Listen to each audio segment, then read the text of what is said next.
Olá, pessoal. Hoje tenho a satisfação aqui, junto com meu colega, né, Dr. Denison Monteiro, estar conversando um pouquinho com vocês, né, fazendo uma retrospectiva do nosso ano que está se findando, né? Foi um ano virtuoso para a Virtude. Tivemos muitos eventos aí significativos, né, Denison? Gostaria que o Denison se apresentasse também. Sem dúvida. Foi um ano muito produtivo para a Virtude. Então, meu nome é Denison, eu sou médico psiquiatra de formação e atualmente eu estou no cargo de diretor de saúde da Rede Virtude. Acho que é importante também, Maxwell, você se apresentar. Com certeza. Bom, eu sou Maxwell Santos, diretor psicossocial da Rede Virtude, e sou assistente social de formação, especialista em psiquiatria e saúde mental.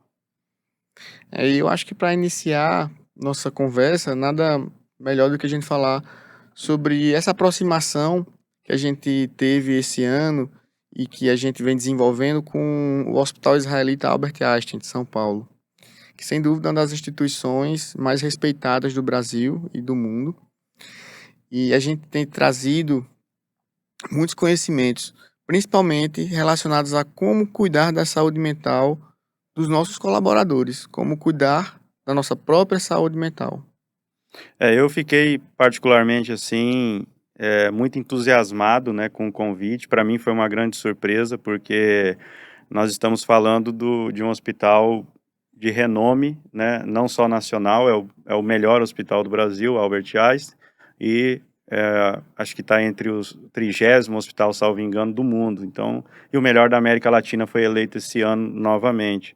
Então, para mim foi uma surpresa, porque nós fomos selecionados também pelo Albert Einstein para poder fazer parte do centro de referência em saúde mental, né, que eles inauguraram. E estar com o Denison lá presente nesse evento. Nós fomos para o terceiro encontro, né, Denis? Quer falar um pouquinho do que rolou nesse terceiro encontro? Qual foi a sua sensação, né, de estar participando lá? Como é que foi a experiência? Sem dúvida, Maxwell, eu acredito que dos pontos mais importantes do encontro foi a gente ter esse contato com o serviço, com o Instituto de Pesquisa do Albert Einstein, que é simplesmente maravilhoso, fantástico, tanto a estrutura física que impressiona, quanto o interesse neles em produção, em desenvolvimento pessoal, em desenvolvimento de ciência. E a gente teve a oportunidade de participar ativamente disso. A gente tem nosso projeto de desenvolvimento no Instituto de Pesquisa próprio da Virtude, e eles se dispuseram a nos auxiliar. E no encontro em si foi tratado sobre a rede de saúde mental e como a gente pode oferecer assistência em saúde mental para os nossos colaboradores. Que no nosso caso, a gente tem uma certa vantagem porque nós somos um serviço de saúde mental. Esse encontro que a gente participou envolviam diversas empresas de segmentos muito diferentes também. E muitas delas tinham muita dificuldade de ter acesso a serviços de psiquiatria, de psicologia. Então, outra coisa que foi muito importante, que me chamou a atenção, é que deve-se monitorar a saúde mental dos colaboradores, através, eventualmente, de aplicação de instrumentos padronizados, de entrevistas, de conversas em grupo, até conversas um a um, para a gente sempre saber onde estamos ali precisando intervir. Maravilha. Teve um tour também, né, Denis, pelo hospital, Isso. que foi maravilhoso. Nós tivemos essa oportunidade. Fomos muito bem recebidos, né, pela equipe do Albert Einstein, uma equipe de excelência, né? E tivemos a oportunidade também de fazer um tour pelo hospital, né, de conhecer o Hospital Albert Einstein. Para a gente, pelo menos para mim, foi algo assim muito significativo. E foi muito aprendizado, né, aquele momento. E falando dentro dessa perspectiva de cuidar do cuidador, né, como a gente chama aqui na Virtude, Denison, e pegando esse gancho também lá do Albert Einstein, a Virtude vem, né, investindo de certa forma nesse processo de desenvolvimento das suas lideranças, cuidando dos seus colaboradores, né? E dentro dessa perspectiva nós fechamos recentemente, através de você inclusive, que para quem não sabe, viu gente, o Denis é lutador de jiu-jitsu, tá? Tá aí disputando campeonato, a esposa dele também, né? Tá trazendo muito orgulho aí não só para Pernambuco, né, para Recife, mas também para o Brasil, porque tem títulos aí, tanto nacional como internacional, então é muito legal isso. E a gente tem investido muito no esporte, na Virtude, né, Denis? Nós já temos um trabalho muito efetivo, a gente tem o Tadeu aqui em Recife, o João Paulo lá em Aquiraz, né? Nós temos o Pablo lá em Anápolis, então nossas unidades têm investido muito. E aqui em Recife, diferente de Anápolis, que já tinha o jiu-jitsu, nós tivemos também nessa perspectiva de trazer o jiu-jitsu, fazer a parceria com o projeto Golpe de Mestre. Eu queria que você falasse um pouquinho, né, dos benefícios dessa parceria, tanto para os nossos pacientes, mas também para os colaboradores, que isso, assim como nossas academias, também estão acessíveis aos nossos colaboradores. Excelente. É, a Virtude, ela sempre teve como um dos pontos mais fortes a parte do cuidado com o físico também. Então, todas as unidades, elas têm academia própria, preparador físico, piscina, campos de futebol, quadra poliesportiva. Então, nós já tínhamos isso bem presente como um núcleo forte da Virtude. E eu sempre tive a ideia, na verdade, quase assim, um sonho mesmo de aproximar outra coisa que eu gosto muito, que eu sou apaixonado, que é o jiu-jitsu, que sem dúvida mudou muito minha qualidade de vida nos últimos anos. Faz mais ou menos aí 4 anos que eu treino e isso tem mudado muito minha qualidade de vida e eu percebo que é um instrumento de mudança para muitas pessoas. Eu também conheci o projeto Golpe de Mestre nesse mesmo tempo aí que eu iniciei os treinos. E é um projeto muito bonito, onde acontece numa comunidade aqui de Recife, que é lá do IPSEP, e crianças que têm uma situação de vulnerabilidade social, elas são levadas para treinar e são estimuladas a competir, a participar de eventos. E a gente sempre coloca lá no projeto, hoje eu tenho uma participação bem mais ativa nesse grupo, que não é necessariamente a ideia que as crianças ali se formem atletas, mas que elas se formem pessoas com um caminho sólido de vida, com conceitos de moral, conceitos de saber fazer o que deve ser feito, de respeito, de disciplina. E isso, de fato, a gente vê que transforma a vida dessas crianças. E esse ano eu tive uma grata surpresa de a gente conseguir fechar uma parceria com esse projeto e a Virtude.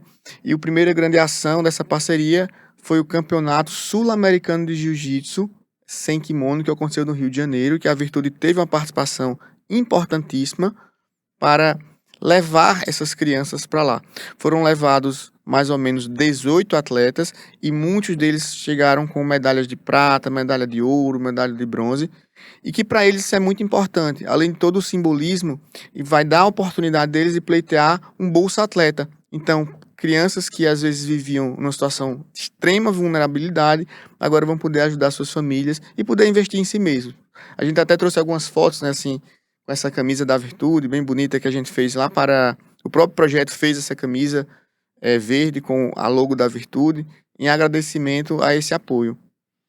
Muito legal. Então podemos dizer que foi um golpe de mestre, né? Sem dúvida Essa nenhuma, parceria. sem dúvida nenhuma. Falando em parceria com projetos sociais, acho que a Virtude ela tem acumulado um histórico, né, nessa frente. E eu falo isso não como simplesmente um mérito, mas até como estímulo para os empresários, né, que apoiem os projetos sociais. Nós já tivemos participação, parceria, colaborando, né, com o projeto do Morro da Conceição. Então tivemos atuação no Natal Solidário com eles, né, Dia das Crianças, Páscoa, recentemente agora também o projeto da Cecília Brenan, o Área Social, né, firmamos uma parceria com o Área Social, que é um projeto também espetacular, né, que trabalha na questão da vulnerabilidade social, principalmente com crianças e adolescentes. Então foi assim, para a gente algo muito precioso, e eu acho que tem sido uma investida da Virtude, esse lado social, que é extremamente importante, porque a sociedade ela precisa de nós no quesito de saúde mental, mas ela precisa de nós quanto empresa também nessa frente social, porque os desafios estão aí postos, né, e a gente precisa fazer a nossa parte. Então, muito legal, Denis, essa o firmamento, né, dessas parcerias.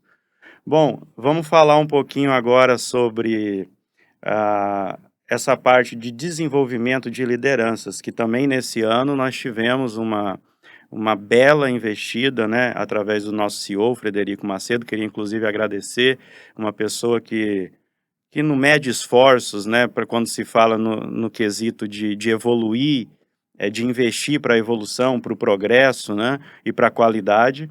Então, nos proporcionou, né, uma questão de desenvolvimento de lideranças, né, através de uma profissional excelente, que é a Isabelle de São Paulo. E eu queria que você comentasse um pouquinho essa experiência, né, você também que está inserido nesse contexto, assim como eu também passei, vou falar um pouquinho como foi. Tem sido uma experiência muito interessante para mim. Eu que bem assumi assim há alguns meses o cargo de diretor de saúde e minha formação é médica, então eu sempre fui muito mais focado, digamos assim, na parte operacional e liderar pessoas e liderar assim equipes grandes e equipes que vai ter ali diferentes eh, formações, diferentes áreas de conhecimento. Isso realmente tem sido bem desafiador. Mas tem sido muito interessante porque, através desse treinamento de liderança, você vai vendo quais são suas potencialidades, o que é que você pode melhorar, eh, suas dificuldades ali, onde é que estão os seus pontos mais falhos e que você pode contornar aquilo ali, como você se comunicar de forma eficiente com as pessoas, como você fazer as pessoas serem produtivas, como você se tornar uma referência para essas pessoas. Isso tem sido muito engrandecedor.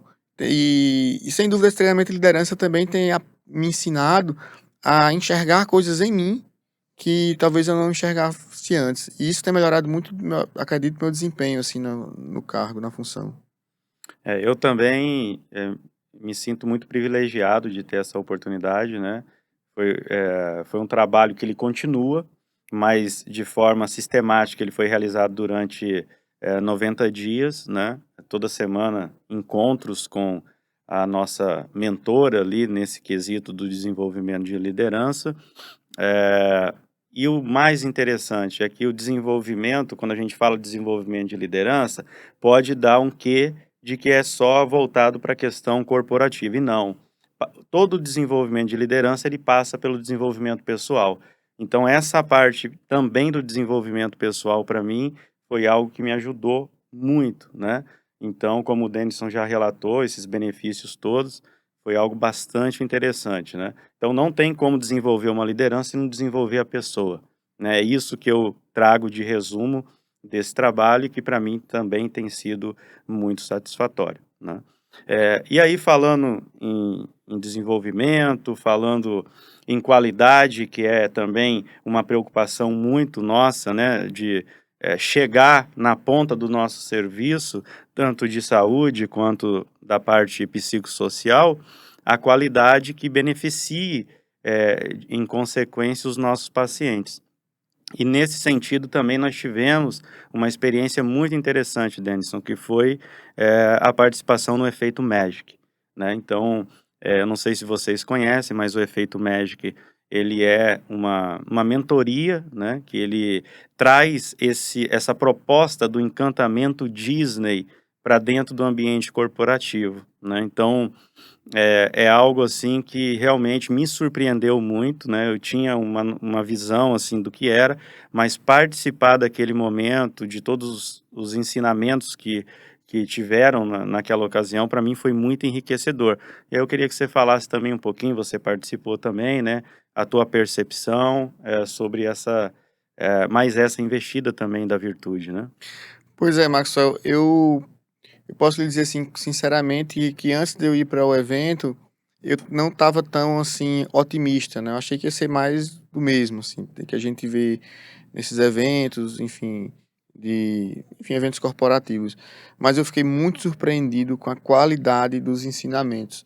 E, de fato, eu fiquei bastante impactado com alguns conhecimentos, como você definir os valores da sua empresa e sempre se nortear por eles. Outra coisa que eu fiquei muito, assim, impactado foi com a questão do encantamento, e não só o encantamento do cliente, mas do colaborador.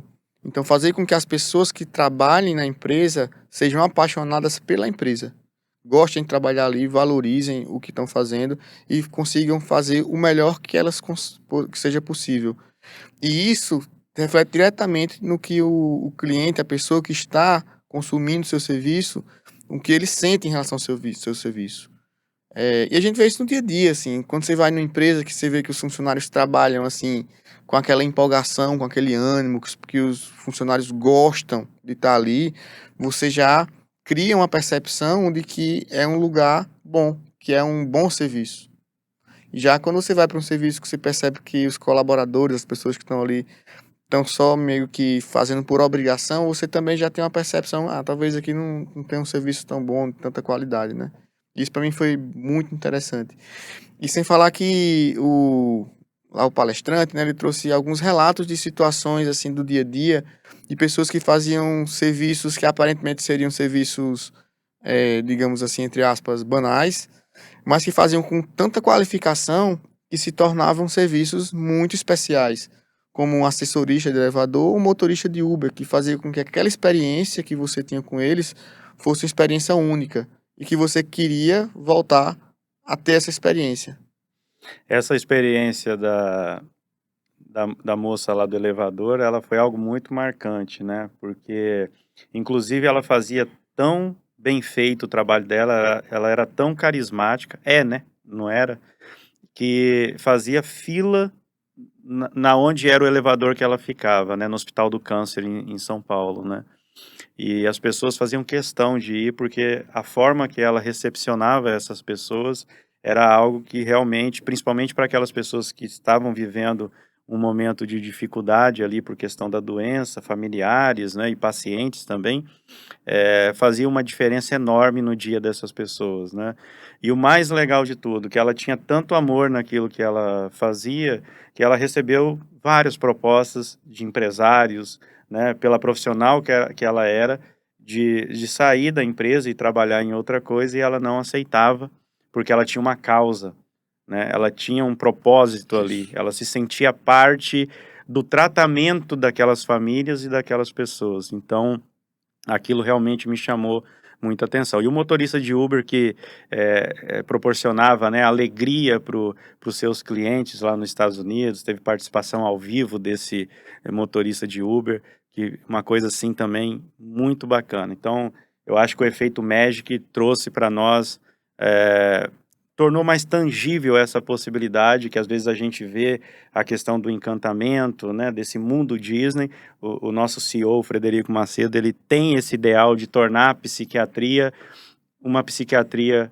Disney, né? E aí a gente vai falar disso também daqui a pouquinho, na parte do congresso, que foi tratado sobre o estigma e doença mental, né? Eu acho que a gente já pode Sim, eu começar a acho que falar tem do tudo a congresso de ver. psiquiatria, né? Uhum. Que foi, assim, também outra experiência muito legal, aconteceu agora em outubro. E aí nós tivemos o privilégio de ter o Dr. Denis Monteiro como palestrante mais uma vez nesse congresso, né, Denis? Parabéns, né? E eu tive o privilégio de estar te assistindo lá. E aí eu queria que você falasse um pouquinho sobre o Congresso de Psiquiatria. Eu acho assim, que vale muito a pena ressaltar qual é a importância do Congresso Brasileiro de Psiquiatria para a especialidade e para a saúde mental em geral. Então, o CBP, que é o Congresso Brasileiro de Psiquiatria, ele acontece anualmente. Cada ano ele acontece numa cidade diferente do Brasil, e esse ano ele foi realizado em Salvador. É considerado o maior congresso de especialidade médica da América Latina, então, dentre todas as especialidades, e esse ano ele atingiu um recorde de público de mais de 8.000 pessoas. E isso não são só psiquiatras, então tem vários profissionais de outras áreas correlatas na saúde mental, como psicólogos, enfermeiros, assistentes sociais, muitos estudantes de graduação. Então foi realmente muito bom o congresso, uma programação muito ampla, cobrindo diversos temas na área de psiquiatria. E, de fato, esse ano eu tive uma participação bastante especial para mim. Eu sempre tenho assim, muita honra de participar desse congresso como palestrante, quando eu sou convidado, já fui algumas vezes. E esse ano eu falei de um tema muito caro para mim, que é um tema que é o que eu estou pesquisando no meu doutorado, e sobre um assunto que a gente até está tentando implementar. Na verdade, a gente já faz isso lá na Virtude, mas a gente está tentando solidificar, que é a utilização de escalas de avaliação em saúde mental.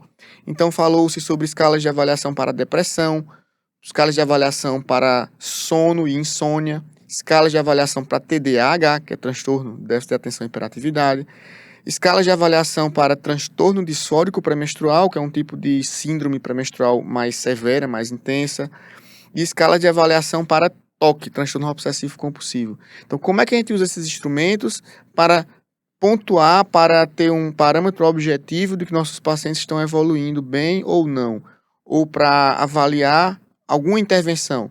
Na Virtude, a gente já tem isso como protocolo em alguns procedimentos. Então, a gente faz a estimulação magnética transcraniana e a gente aplica lá uma escala de sintomas depressivos antes, durante e depois do procedimento e consegue, assim, medir, através de um instrumento objetivo, como é que esse paciente está evoluindo.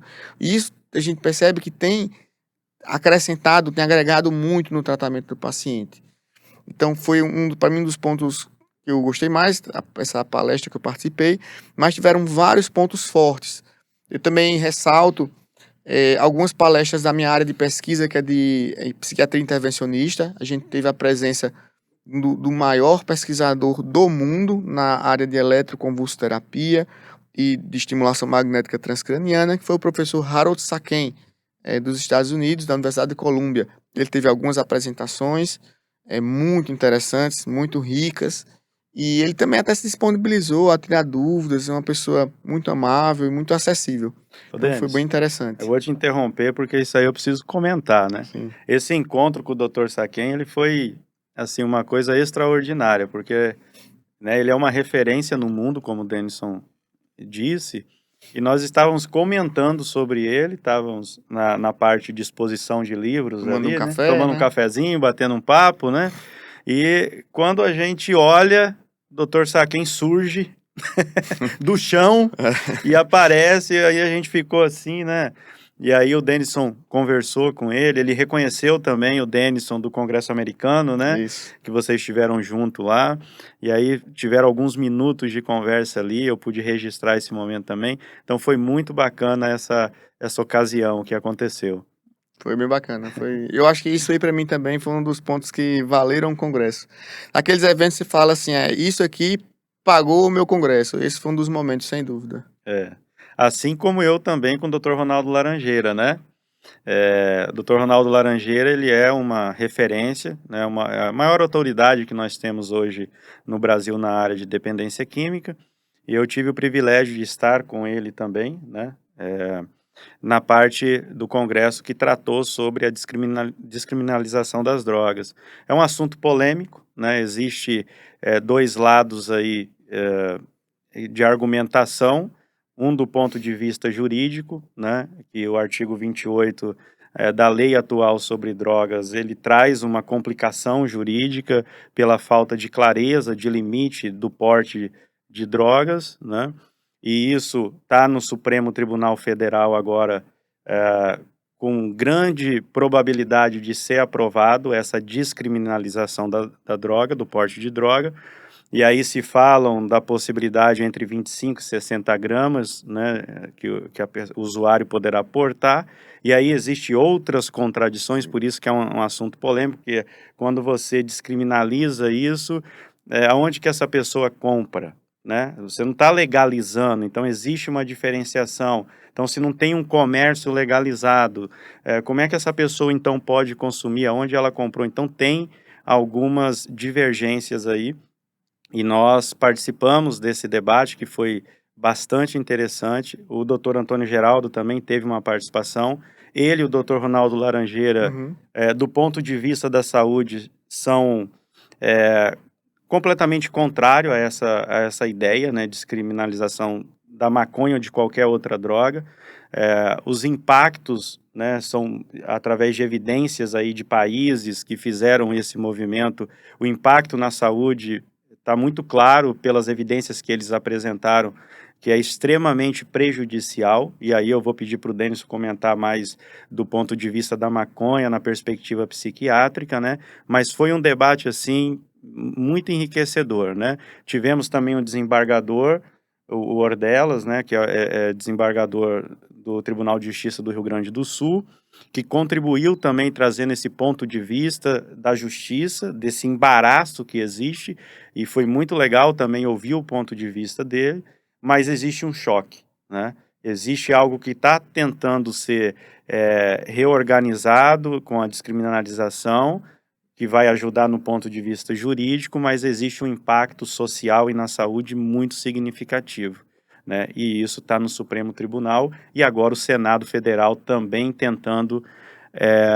se posicionar sobre essa matéria. Eu queria te ouvir um pouquinho, Denis, sobre isso. De fato, é um assunto muito polêmico e um assunto muito complexo, porque você tem que levar em consideração diversos fatores. Então, tem a questão da saúde mental, existe a questão jurídica, existe a questão relacionada ao próprio tráfico, o comércio de drogas.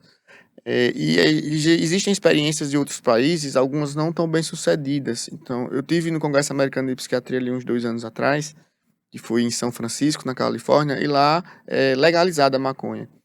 E então tem vários pontos de venda, assim, de lojas, só que a maconha legalizada, pelo menos o que eu percebi, também que eu dei uma lida sobre o assunto quando eu estava lá, ela é bastante cara, então as pessoas continuam comprando a maconha ilegal por ser mais barata. Então tem esse impacto.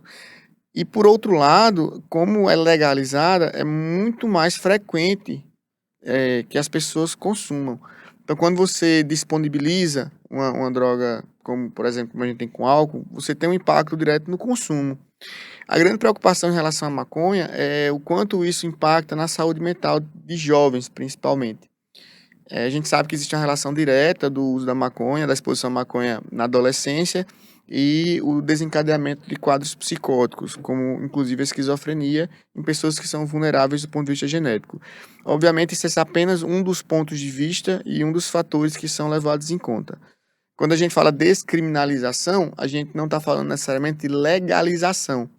A descriminalização, ela quer dizer você não criminalizar a pessoa que usa, o usuário e o portador. Mas a questão também é o limite disso. Como você vai limitar essa quantidade? Na verdade, portar maconha não é crime. O crime é você vender ou você transportar quantidades maiores. Isso de fato já acontece. Agora, se Denis, você... Sim, desculpa, mas sim. só uma correção, é crime, né, o porte da maconha, né, dentro da perspectiva jurídica é um crime, só que ele não traz encarceramento, a pessoa não é presa por aquilo, então é um crime que ele tem penas muito brandas, como prestação de serviço comunitário, participação em grupo de autoajuda, palestras, nessa perspectiva. Então, esse inclusive é um dos impasses que o setor jurídico ele traz e defende sobre a descriminalização. Por isso que a gente parece que estamos aí com 5 votos a favor, já e caminhando para uma aprovação dessa matéria. Excelente correção. Então, de fato, acho que a gente tem avançado nesse debate, mas eu particularmente eu sou contra a legalização do ponto de vista de você ter a venda aberta assim da substância. Eu acho que isso, do ponto de vista da saúde mental, isso pode trazer impactos mais negativos do que positivos. Mas como assim, eu já citei, né, existem muitos pontos de vista diferentes e você tem que levar em consideração muitos fatores. Então, não existe uma resposta simples para um problema tão complexo. Isso é fato. Exatamente. Mas ainda acho que usando esse tema sobre drogas, a gente também tem tido algo bem interessante do ponto de vista da ciência, que é o uso dos psicodélicos. Os psicodélicos como estratégia de tratamento para quadros depressivos graves.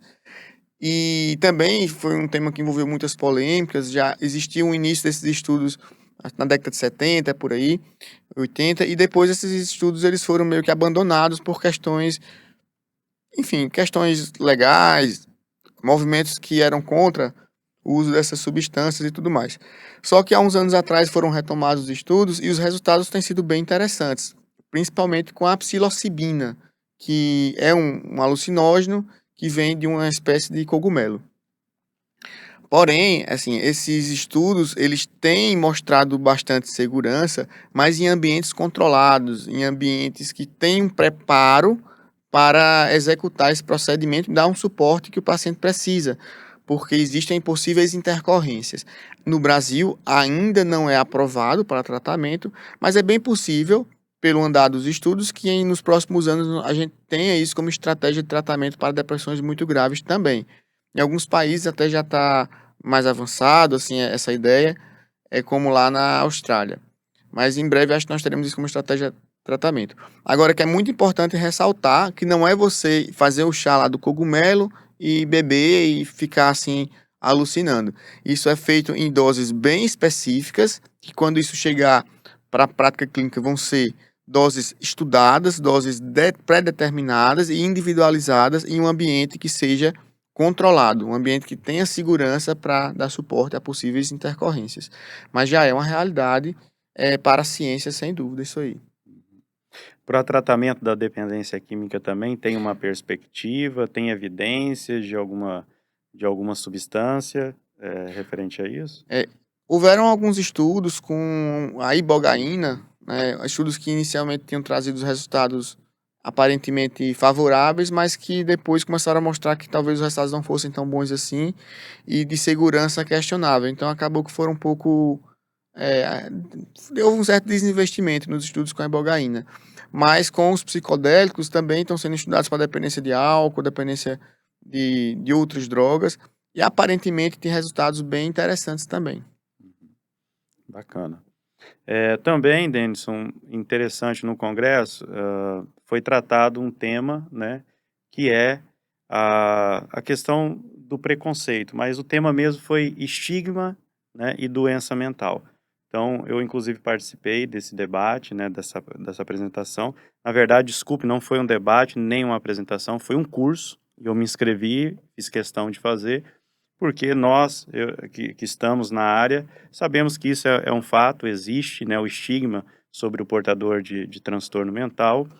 Infelizmente, a gente vive esse dualismo filosófico de corpo e mente, né, que parece haver uma separação. Então, se considera mais o adoecimento do corpo, e quando se trata do adoecimento da mente, isso muitas vezes perante a sociedade não é levado tão a sério, né? Isso é uma realidade que se apresenta constantemente. Um outro fato também é a desacreditação dos tratamentos, né, da efetividade de tratamento, é algo que também acaba colaborando para o reforço desse estigma perante o paciente.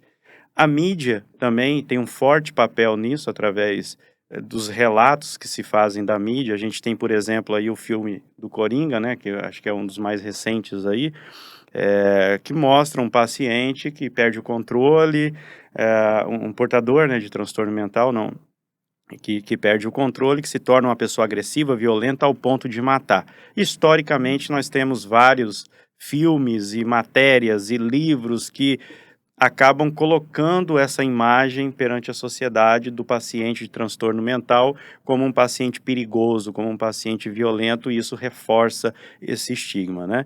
Cabe lembrar que o estigma, na etimologia da palavra, ele vem de estigma, né, do grego, e que tem o significado de marca mesmo, né? Os escravos da Grécia Antiga, eles eram marcados, inclusive com delta, que tinha, antes de ser escravo, era dolo o nome. Então eles eram marcados para ter realmente essa separação, essa segregação dos que eram considerados comuns, né, pessoas normais. E a sociedade, ela coloca seus padrões, e quem não é considerado fica fora disso. Mas eu queria te perguntar, você como um doutor, né, na área da psiquiatria, da neurociência, da ciência do comportamento, o paciente psiquiátrico, Denis, isso precisa ser desconstruído. Ele é isso que a mídia apresenta? Ele é violento? Ele é agressivo? É essa a imagem, né? Pois é, apesar dessa ser a imagem que muitas pessoas têm, o que a gente vê de fato e que a gente vê nas estatísticas, nos estudos, é justamente o contrário. O paciente psiquiátrico que tem transtorno mental, ele não é mais violento do que as pessoas da população geral, pessoas que não têm transtorno mental. Muito pelo contrário, o paciente com transtorno mental, ele é muito mais vítima de agressão e de violência do que o causador. Agora, quando a gente está em contextos específicos, então se você vai numa emergência psiquiátrica, num serviço de internamento, aí sim você vai ter pacientes que estão ali justamente porque o transtorno dele, a crise, gera às vezes agressividade. mas que é manejável com tratamento. O que muitas vezes trazem essas tragédias que a gente vê na televisão é a falta de assistência. Então, de vez em quando é divulgado o caso de um paciente com esquizofrenia que assassinou alguém, ou que, enfim, algum crime bárbaro, Engraçado, porque a Denis. pessoa não teve tratamento. Engraçado que quando um cardiopata comete um crime, não aparece assim, né? Justamente. Cardiopata cometeu o crime, né? Ou portador de pressão alta cometeu um crime e tal. Não, mas quando é uma pessoa com transtorno mental, esquizofrênico cometeu tal coisa. Então a gente Pois vê é. isso, né? Isso reforça muito essa ideia de que a doença mental é algo que deve ser afastada da sociedade, que traz risco, que traz perigo. E, e muitas pessoas, inclusive, têm um grande receio de entrarem nesse grupo de pessoas com adoecimento mental e acabam evitando buscar tratamentos. Ou até tentam, muitas vezes, encontrar explicações que de fato, enfim, não procedem, que atrapalham, né? Por exemplo, não, isso aí é uma questão puramente espiritual, ou isso é porque a pessoa não tem fé o suficiente, ou porque ela não se ajuda. E, na verdade, a pessoa precisa de cuidado, de assistência. O estigma, ele atrapalha muito na assistência e na compreensão das pessoas, sem dúvida nenhuma. Eu tenho até aqui, eu tinha anotado aqui um relato que eu queria compartilhar, que é muito interessante, que é justamente sobre isso que você está falando. É de um estudo que foi feito, né, e uma paciente, eles pegaram a escrita dessa paciente, e ela fala justamente sobre essa questão de preferir ocultar o adoecimento que ela tá, do que reportar, do que falar, né. Eu não estou encontrando aqui agora, mas, assim, foi algo muito, muito forte dentro do momento que nós vivemos lá no curso, e que ela reporta justamente isso, né, porque as pessoas desacreditavam, acham que não é aquilo não está acontecendo, que é malandragem, enfim, uma série de suposições que às vezes é imposta sobre o paciente, e que a pessoa ela prefere se retrair ao sofrimento do que verbalizar e pedir ajuda. E é aí que a gente tem um problema grande, né, e que muitas pessoas acabam, infelizmente, até tirando a vida, né, Denis? Sim. Por essa situação. Infelizmente, a gente sabe que isso é mais frequente do que se imagina. Maxwell, e sobre nosso 2024, quais são nossas perspectivas aí, nossos planos para 2024? Eu acho que tem muita coisa, né? Acho que 2023, com todas essas investidas, nos aguçou muito, principalmente no quesito de produção de ciência. Eu acho que estamos num momento muito oportuno, né? Até porque temos um professor, um doutor, um pesquisador como você na direção médica e direção de saúde do grupo.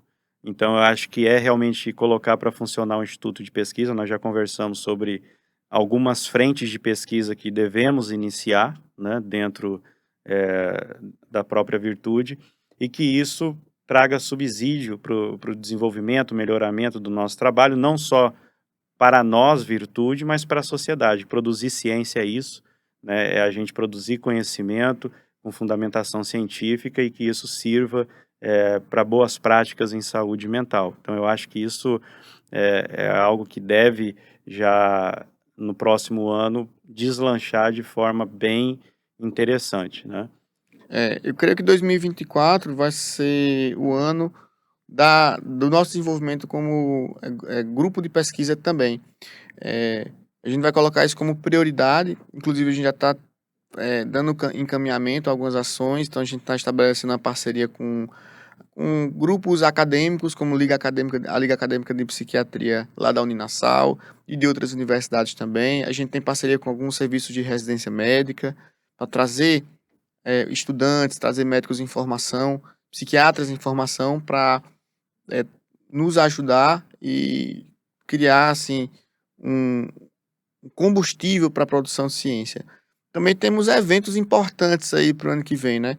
Nós vamos ter a participação na Jornada Pernambucana de Psiquiatria, Estaremos também, se der tudo certo aí, no Congresso Americano de Psiquiatria, o maior congresso da área no mundo, que vai acontecer em Nova York no mês de maio. E no segundo semestre, o Congresso Brasileiro de Psiquiatria, que vai acontecer em Brasília, lugar onde nós também temos uma clínica lá. Nós temos um serviço lá em Anápolis, que é junto de Brasília. Dentre outros eventos que nós devemos estar promovendo também. Muito legal. Eu acho que 2024 promete muito. E o mais interessante que eu tenho conversado com o Fred, Denis, com o nosso CEO, e com você também, que a gente conversa muito, é pegar todo esse conhecimento, mas que esse conhecimento ele não fique retido. Esse conhecimento ele não pode ficar retido em nós, diretores. Ele precisa ser distribuído e chegar na ponta, ele precisa chegar no paciente, né? O efeito disso, de todo esse conhecimento, ele tem que ser expandido, ele tem que ser compartilhado. Então, com tudo que nós vivenciamos nesse ano, eu acho que a partir do próximo ano, a gente, dentro da perspectiva de educação continuada também, né, o Virtude Academy, que tem sido aí também ventilado, eu acho que vai ser outra frente que nós vamos atuar, que é na questão do treinamento. A gente já faz isso, obviamente, mas agora de forma mais aprimorada, com muito mais qualidade, com toda essa bagagem, né, com todas essas alianças que nós temos feitos com instituições renomadas. Eu acredito que isso também vai ser muito bacana para 2024, né? Sim, e a gente está nesse momento também de solidificar protocolos de manejo de agitação psicomotora, de comportamento suicida, para depressão refratária, para esquizofrenia refratária, para dependência de álcool, para o combate ao tabagismo. Então nós temos nossos protocolos que estão sendo revisados e que também a gente tem o plano de fazer treinamentos periódicos com nossa equipe de saúde e com os demais colaboradores para ficar tudo bem alinhado dentro das melhores evidências científicas que existem, né? Exatamente. Falar em tabaco, né, uma coisa assim muito bacana é a questão de proporcionar o tratamento do tabagismo também, tanto no ambiente de hospital dia, ambulatório, mas também internação tabaco zero. Isso para mim é um grande ganho, né? A gente, quanto instituição de saúde, não ser permissivo à questão do tabaco, né? Isso. Então, eu acredito que isso foi um grande avanço. Nós já temos de unidade de internação 2 unidades sem tabaco e agora em dezembro outra unidade, que é a unidade de transtorno também, que a gente zera o tabaco através, obviamente, de um tratamento estruturado, de uma campanha organizada que nós realizamos com parceria com os familiares, pacientes, né, os poucos pacientes que ainda eram dependentes de tabaco. Então, também queria que você comentasse sobre essa vitória nossa aí nesse quesito da Sem saúde. dúvida, e tem sido uma experiência muito recompensadora. Porque é aquela coisa, não faz sentido você simplesmente proibir o uso de tabaco. A gente sabe que isso, infelizmente, é uma realidade nas clínicas de internamento em saúde mental no Brasil. E a gente decidiu fazer isso de forma mais sistematizada e sólida. Então, iniciamos com palestras, com educação para os pacientes e para os colaboradores. Em seguida, um plano de redução gradual e o fornecimento dos meios necessários, farmacológicos, de estratégias psicoterápicas. E, de fato, os pacientes eles têm se envolvido bastante. A gente já teve, das nossas 5 unidades, 2 já muito bem sucedidas. E agora nós estamos na terceira, que é a maior unidade, que é a nossa unidade de saúde mental aqui de Recife, com cerca de 80 pacientes. E tem sido bem interessante essa iniciativa e tem sido bem recepcionada pelos pacientes e por familiares. E é bacana porque a gente oferece esse contraponto que é o esporte, né? As unidades com Isso. jiu-jitsu, academia, atividade funcional, né? Que a gente realiza. Então, eu acho que essa mudança do estilo de vida, ela é a medicina do agora, né? Sim. É a medicina preventiva, é a medicina preditiva. Então, eu acredito que a gente tem trilhado um caminho aí que vai trazer bons resultados aí em breve, né? Bom, pessoal, eu acho que teria assim mais coisas para falar. Nós tivemos imersão de parte organizacional, que foge um pouco do contexto de saúde psicossocial, mas foi muito proveitoso também em Uberlândia, né? A cidade que tem mais Uber do Brasil, né? A piada do Denison aí, né? Tivemos também o Instituto Romani em São Paulo, foi um evento de psicologia, que foi muito interessante, que eu tive a oportunidade de ir com o Fred também. Foi muito enriquecedor. E também tem uma coisa nesses eventos, nessas imersões, Denis, que é o network, né? A gente conhece muitas pessoas, a gente faz parceria com pessoas muito significativas. Eu acho que isso agrega muito também no nosso serviço, essa parte de relacionamento, né? Sim, Meu querido, queria te agradecer, né, por esse eu que bate-papo agradeço. hoje aqui.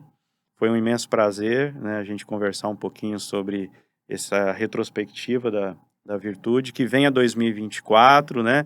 Vocês aí, fiquem de olho, né? Que vem muita coisa bacana em 2024. Acompanhem nossos canais aí no YouTube, no Instagram, no Facebook, no TikTok, né? Para estar atento aí, ligado nas nossas novidades, tá bom? Um beijo virtuoso para vocês todos aí. Denis, se despeça do pessoal. Muito obrigado, Maxwell. Acredito que a gente conseguiu dar uma passeada aí por vários pontos importantes do nosso ano. E de fato foi um ano muito produtivo, um ano que trouxe muitas ideias inovadoras. E 2024 vai ser um ano de executar essas ideias, de ter novas ideias, né? Então, sempre a gente, quando está conversando com o Fred, né, que é nosso CEO, a gente fala assim que ele já tem planos aí para a Virtude até 2030, eu acho. Ele tem muitas ideias interessantes. E a gente tá também aqui para criar e para implantar, porque de fato, uma coisa que é a marca da Virtude é essa busca pela inovação e pelo melhor serviço possível, assim, ó, com qualidade, excelência no que a gente está fazendo. E uma coisa que é imprescindível é qualificar quem está lá, né, de buscar a melhora do profissional. Sem dúvida, a gente acaba investindo muito nos nossos próprios colaboradores, porque a gente quer deixar uma equipe de ponta, de qualidade e alinhada. Exatamente. Então é isso, gente. Muito obrigado e até a próxima. Até a próxima, pessoal. Valeu. Valeu.